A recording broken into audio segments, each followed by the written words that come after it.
عمرك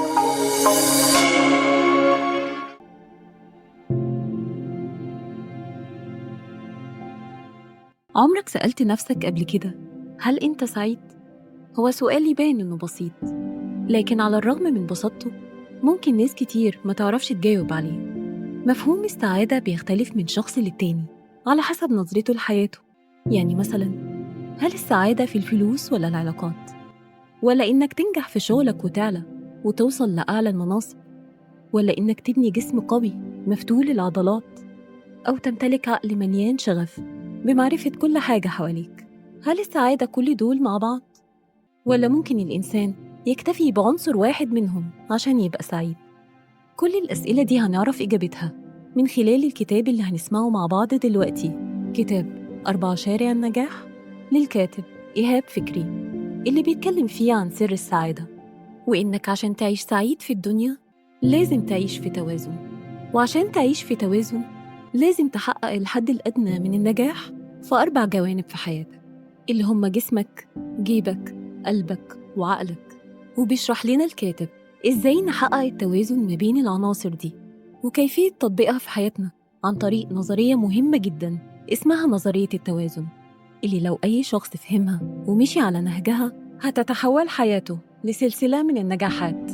وجسد الكاتب الجوانب دي ب4 شباب، كل واحد منهم بيمثل جانب من الجوانب ال4 وبيسعى من خلاله للوصول لمعنى السعادة.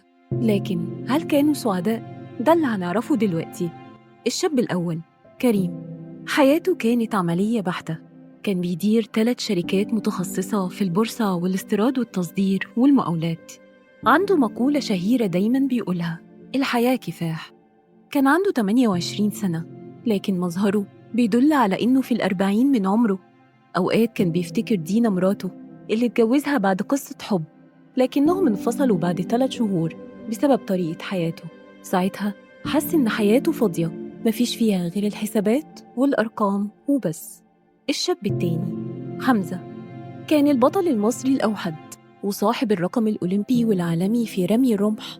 كرمه رئيس الجمهورية، لكن بالرغم من المجد ده حمزة ما كانش بيظهر عليه أي علامات نبوغ أو ذكاء. ده غير إنه كان متأخر في دراسته. حياته كانت عبارة عن نظام صحي وبطولات وميداليات. احترف رياضة رمي الرمح لوقت طويل، لكنه أصيب نتيجة التدريبات العنيفة. الشاب الثالث يحيى، كان شاب وسيم زي القمر، زي ما البنات كانوا بيقولوا عليه. رومانسي جدا، رقيق المشاعر، ودموعه قريبة لأي سبب. ما قدرش يستقر على قصة حب واحدة. حتى في التعليم مجموعه كان كبير ودخل كلية الطب عشان كان بيحب مساعدة الناس، لكنه سابها بعد 2 سنين. بعدها دخل كلية الحقوق وبرضه سابها خلال 2 سنين، والتحق بالمعهد العالي للفنون المسرحية، لكنه رفض يشتغل في مهنة التمثيل لأنها بالنسبة له كانت محاطة بالشبهات الشرعية. كان بيحكم على الأمور بعواطفه وكان بيدور دايماً على الكمال. الشاب الرابع منير، كان متفوق طول سنين دراسته. من أوائل الثانوية العامة. اتقال عليه منير العبقري. مواصفاته: حبه للتأمل والقراية والمعرفة. اتمنى إن اسمه يكون مقترن بكبير علماء العرب. كان بيتمتع بذكاء وتفكير عميق، واتمنى الوصول لأعلى المراتب العلمية. وعلى الرغم من إنه التاني على دفعته، إلا إنه اتصدم لما عرف إنه مش هيشتغل في هيئة التدريس بالجامعة. حياته انحصرت في شغله في مدرسة تجريبية، وبعد كده قعد على النيل للقراية والتأمل، وبالليل يرجع أوضته المتواضعة يتابع البرامج الحوارية، وبعدها ينام بجسمه المنهك وقلبه الحزين وجيبه اللي مفيش فيه غير شوية جنيهات.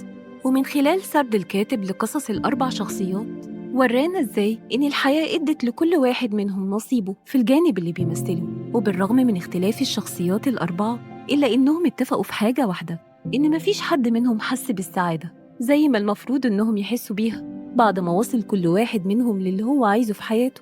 وتشاء الأقدار أن تجتمع الشخصيات ال4 في مكان واحد وعند شخص واحد، في 4 شارع النجاح، فيلا دكتور حكيم المصري، مؤلف كتاب هل أنت سعيد؟ وصاحب اكتشاف أحد مفاتيح سعادة ساكني هذا الكوكب، أو زي ما كان بيحب إنه يطلق عليها نظرية التوازن. وده كان بشهادة إحدى الجامعات الفرنسية تقديراً لعمله الدؤوب. وسأل دكتور حكيم كل واحد من ال4 عن معنى السعادة. جاوب يحيى إن السعادة هي إحساس بانشراح في الصدر، وبالنسبة لكريم كانت الشعور بالأمان، وحمزة كان شايفها في النجاح والفوز والانتصار. أما منير فكانت السعادة بالنسبة له هي إدراك الحقيقة. وهنا وضح لهم الدكتور حكيم معنى السعادة، وهي لحظة التقاء النشوة والرضا في القلب. فشعور النشوة لوحده مش كفاية لتحقيق السعادة ولا الرضا، لازم يكون التقاء الشعورين مع بعض، وده بيكون لحظي يعني محدود المدة. يعني مثلا لحظة تسجيل لاعب كرة القدم هدف بتجتمع فيه نشوة الانتصار مع رضا الهدف نفسه، فبيتولد شعور السعادة. لكن بمرور ثواني قليلة بيتحول الشعور ده لقلق للحفاظ على النتيجة. وقال لهم كمان إن مفيش حاجة اسمها الفوز، لأن الفوز هو إنك توصل للهدف الأخير، ومفيش هدف أخير في الدنيا، لأنك بمجرد إنك توصل لهدف معين بتسعى لهدف تاني. أما الهدف الأخير فهو دخول الجنة، يعني مش في الدنيا، لكن اللي في الدنيا نجاح، والنجاح هو إنك توصل لأي هدف بعد ما تسعى إليه. فما تقوليش بقى إنك لما تكسب العربية أو أي حاجة تانية بتتمناها عن طريق سايت أو إعلان على الموبايل عن طريق الصدفة، يعني إن ده يعتبر نجاح، لأنه بكده بيفقد حاجة مهمة جدا وهي السعي. الإنسان اللي بيسعى دايما عشان يحقق أهدافه هو ده الشخص السعيد. وعشان يوصل لأكبر عدد من لحظات السعادة لازم يحقق الحد الأدنى من النجاح والتوازن في 4 جوانب في حياته، وهو الجسم، الجيب، القلب، والعقل. وأول جانب هنتكلم عنه هو الجسم. خليك عارف إن جسمك هو اللي هيوصلك لبر الأمان، هو وسيلة النقل اللي هيمشيك في رحلة حياتك. لازم تحافظ عليه وتهتم بيه عن طريق الاهتمام بالأكل والنوم والرياضة. مهم جدا إنك تراعي مواعيد ونوعيات وكميات الأكل والشرب، وعلى قد ما تقدر يكون أكل صحي وخفيف عشان جسمك يكون في أحسن حالاته. وللأسف في ناس كتير بتقع في خطأ تجاهل ساعات النوم. يعني لو ساعات النوم قليلة ممكن تخليك حاد المزاج، مشوش التفكير، ومناعتك تضعف. ولو عدد ساعات النوم زادت ممكن تسبب الكسل والخمول والبطء في التفكير. ومش كل شخص زي التاني، لازم كل واحد فينا يراقب نفسه خلال يومه عشان يوصل لعدد ساعات النوم الكافية بالنسبة له واللي بتخليه متوازن. وأكيد كل اللي احنا قلناه مش هيكمل إلا بالرياضة، لأنها ضرورية جدا ومش رفاهية، عشان بنتفادى بيها الكسل اللي بيجي وراه الاكتئاب. وبينصح الخبراء بالجمع بين الرياضة الفردية زي الجري والسباحة والرياضة الجماعية زي كرة القدم وكرة السلة، وأقل وقت تمارس فيه رياضة 2 ساعات في الأسبوع، حتى لو 5 دقايق في يومك، صدقني هتفرق كتير. نيجي للجانب التاني من الجوانب ال4 الأساسية وهو الجيب. في جمل كتير بنرددها زي الفلوس مش كل حاجة، والغنى غنى النفس، وأهم حاجة الصحة والستر، وكل ده تمام. لكن في حقيقة بتقول إن كلنا محتاجين الفلوس عشان حياتنا تتوازن. المهنة والمشتريات والموازنة الشخصية دول عناصر بتكون بند الجيب.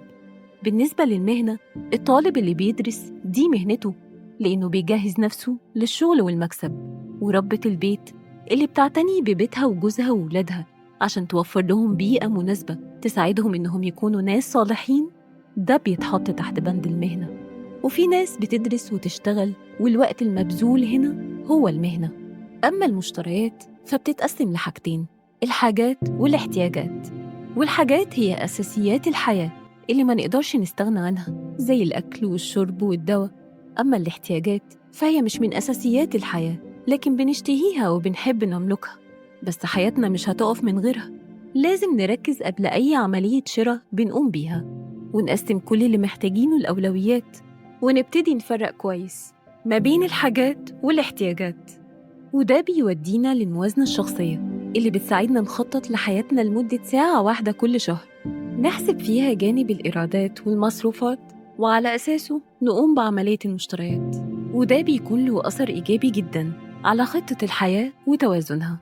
وبعد الاهتمام بالجسم والجيب هنبدأ نفكر في اللي بيهون علينا رحلة الحياة، وهو الجانب الثالث، القلب والمشاعر والأحاسيس. لو اتجاهلناهم هنعيش حياة جافة مملة وكأننا مش عايشين، ولو بالغنا فيهم هنعيش حياة تعيسة ونحس بالفشل. والقلب عشان نهتم بيه محتاج للدين والحب والهواية. واحتياج القلب للدين بيتمثل في الإحساس بالأمان والاطمئنان اللي عمر ما أي حد هيحسه لو لجأ لأي إنسان تاني، لأن الغني ممكن غناه يزول والقوي ممكن يبقى ضعيف. عشان كده بنحتاج للأقوى والأغنى وهو الله، وعشان نحس بتوازن لازم يكون في صلة مع الله، ونحافظ دايماً على العبادات والروحانيات. أما الحب فالمقصود بيه الحب بشكل عام بين الأب والأم وولادهم، الإخوات، العيلة والصحاب. مهم إن اللي بنحبهم يبقوا حوالينا، لكن مهم برضو إننا نتعامل مع كل نوعيات البشر عشان نحقق التوازن النفسي. والحاجة التالتة للاهتمام بالقلب هي الهواية، زيها زي الرياضة، مهمة جدا ومش رفاهية، لأنها سبب في التخفيف عن النفس والخروج عن دايرة المألوف، ولو لوقت قصير، زي الرسم، القراية، الموسيقى، حتى ولو بلاي ستيشن.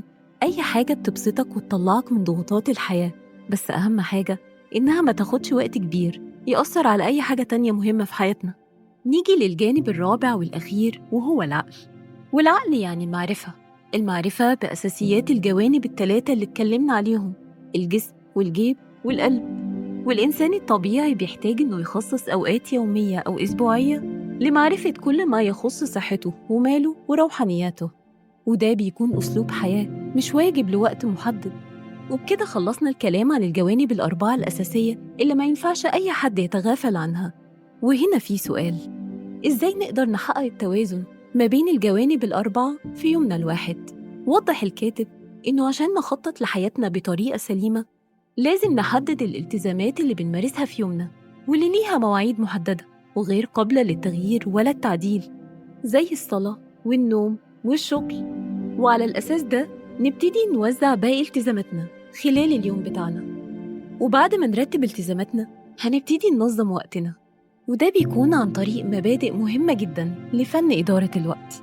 السمة الأساسية اللي بتميز أي إنسان ناجح عن غيره إنه عنده مبدأ أساسي وجوهري في حياته ما بيستغناش عنه، وهو القدرة على الترك. يعني يبقى عندك القدرة إنك تسيب حاجة فايدتها أقل بالنسبة لك عشان تعمل حاجة فايدتها أعلى. وأحياناً كمان بنحتاج إننا نضحي بحاجة بنستمتع بيها قصاد حاجة مهمة ومؤثرة في حياتنا، زي مثلاً إنك تقعد على السوشيال ميديا أو تخرج خروجة مع صحابك بدل ما تعمل حاجة مهمة أكتر زي النوم أو المذاكرة. كل إنسان قبل ما يبتدي في رسم خطة حياته لازم يكون عنده القدرة على الترك، ودي مهارة ممكن نشبهها بلعبة قوة مع شهوات النفس ورغباتها. العقل بيقول لازم أتحرك دلوقتي، لكن النفس بتقول غير كده خالص. يا ترى مين اللي هينتصر في اللعبة دي؟ لازم يبقى عندك القوة والإرادة عشان تحافظ على المبدأ ده، لأنك من غيره مش هتعرف تملك حياتك ولا تقودها. وعشان المبدأ ده يكمل له مقياس، ومقياسه إنك تدور دايماً على الجودة في كل حاجة في حياتك. يعني مثلاً ما تتفرجش إلا على الماتشات اللي بين الفرق القوية، وما تشوفش إلا الأفلام الحائزة على جوائز عالمية، وما تقضيش وقتك إلا مع الناس اللي هيضيفولك ويعلوا منك، وتمشي على نفس النهج ده في كل حاجة في حياتك. ده هيوصلك إنك تحصر اهتماماتك واختياراتك على أساس الجودة العالية اللي بتكون نادرة، وبالتالي هتوفر في وقتك. وبما إن الشيء الثابت في الحياة هو التغيير، محتاجين إنه يبقى عندنا مرونة في تنفيذ الخطة اللي رسمينها لحياتنا. عشان كده لازم تكون متوقع إنه وارد يحصل أي تعديل أو تغيير في خطتك، لأن زي ما الإنسان محتاج للدقة والإصرار في التنفيذ لخطة حياته، محتاج كمان للمرونة. وفي الختام، مفيش حاجة مستحيلة، لأن من لحظة وجودك في الدنيا لحد اللحظة اللي انت فيها دلوقتي وانت عايش أيامك بتتعلم وبتتطور وبتكتسب خبرات جديدة، حتى لو ما كنتش شايف ده. بداية من أول ما اتعلمت ازاي تخطي أول خطوة على الأرض وانت صغير وكل اللي حواليك بيسندوك لحد ما انطلقت في الدنيا، وده دليل على إنك تقدر تعمل أي حاجة انت عايزها. فكرة التوازن بين الجوانب الأربعة الأساسية في حياتك اللي عرضها الكاتب، لو قدرت تطبقها هتخليك قادر تتغلب على كل الصراعات اللي بتواجهها في حياتك. هتلاقي راحة نفسية وسعادة اللي كل الناس بتدور عليها، حتى لو كانت الحياة مليانة مشاكل وصعوبات. لازم تعرف إن اللي بيصر دايماً إنه يوصل لأحسن نسخة منه لازم في الآخر بيوصل لها مهما كانت التحديات. دمتم بخير.